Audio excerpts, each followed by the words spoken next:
Hey Spintronics fans, it is Thursday, and I know normally I make a how-to color guard video for Thursdays, but I have been hecka busy trying to get everything going with the Spintronics indoor guard. You know, we're right in the middle of competition season right now, and everything's just crazy with them. And I'm also working on a huge surprise, which you're going to find out about in just a few weeks. Spintronics members are going to find out this weekend, but they can't tell anyone, so we got to keep it a secret. It's got to be a huge surprise in a couple of weeks. But I thought that in the meantime, I could tell you guys about some color guard books that are out there, because I know a lot of people don't realize that there are actually novels that have to do with color guard. I'm going to start right now with the one I'm currently reading. This is called Spin by Darcy J. Gudger. I hope I'm pronouncing that right. I'm not terribly far into this one. I do like it so far. It is about a girl who is basically just going through a lot of drama in her life. She gets picked on a lot. Her life just seems like it really sucks. But she has color guard, and with color guard being there for her and all of her friends, she seems like she pulls through. I can do an updated video later and let you know how it ends. Well, actually, you probably don't want to know how it ends, so I won't give any spoilers, but I'll tell you if it's really good or not. I do like it so far. I've been reading a couple chapters a night. The chapters are pretty short, so if you have ADD like I do, it's great because you can just read one chapter and then go do something else and then come back and read another chapter later. Another book that I absolutely love is called When the Stars Go Blue by Caridad Ferrer. I assume is how you pronounce her name. It's actually doesn't start out as like a color guard book. It is actually about a dancer who gets asked to audition for a drum and bugle corps and performs the part of Carmen with an all-male drum and bugle corps. So if you are a Madison Scouts 2005 fan, you'll like that because it's basically the idea behind their show, Carmen.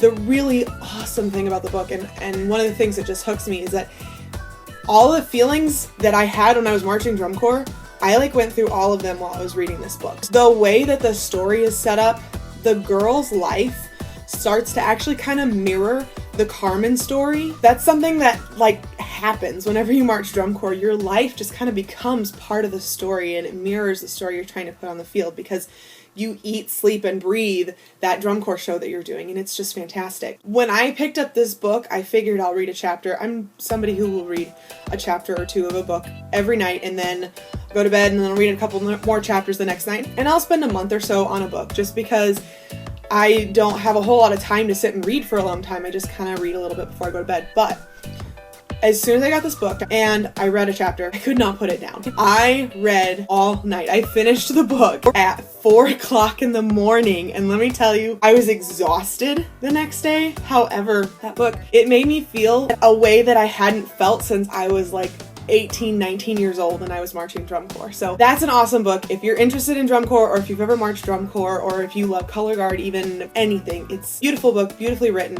I've actually talked to the author online before, and she is a wonderful human being, and it just makes me want to read all of her other books. So I'm probably going to get all of the rest of her books as well at some point and read those as soon as I have time. Oh, I love that book so much. Just makes me emotional even right now thinking about it. Another book that I want you to be aware of is eventually going to be a whole series. There's 2 books in this series right now, and there's a 3rd one on the way. The author is a friend of mine. Her name is J.M. Hope, and the book series is called Spin Station. It's about a small town color guard in Missouri, which, hello, that's like Spintronics. But it's a small town color guard who basically are going through all of the normal things that you would follow a color guard through. The first book kind of talks about auditions. It's written by a new member to the guard, and she talks about how it is to go through the whole audition process. Oh, and in the process of the story, she meets a guy that she really likes. And then in the second book, they're talking about band camp and what it's like to start learning the show, and some of the girls who've never spun a rifle before, how it is to learn rifle for the first time when you've never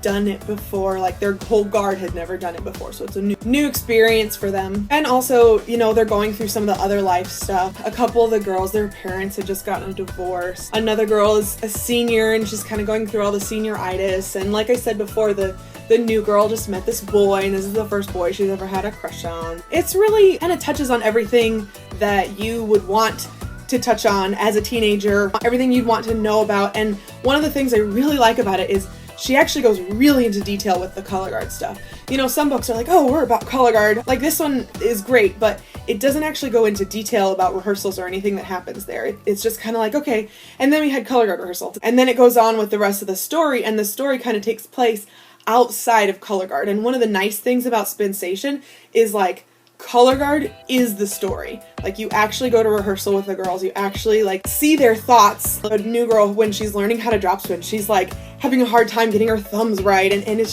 it's really relatable. A lot of the stuff these girls go through is stuff that teenagers actually go through in real life, and it's stuff that you would go through being a member of a color guard. So that's it for me for today.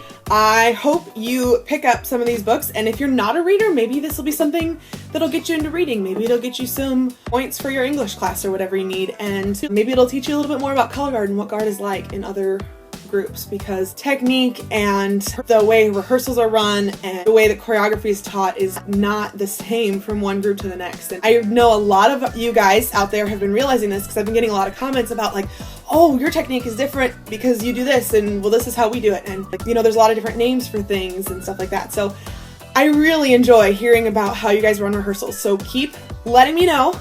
Tell me what's different. Tell me what's the same. Keep the requests coming, definitely. Yes, I have got my list. And as soon as I get time again, I'm going to start cracking down on things that are on that list. We are going to keep rolling and get you some more weapons videos, because that's our big thing, you guys, right now is weapons. Don't forget to like this video, share it with all your friends. You can find us on Facebook, Twitter, Instagram, Google+, all over God's green earth. Oh, we're on Tumblr now. We have a Tumblr, and it's really pretty awesome. So keep up with us on social media. We love to hear from you. I will see you next week.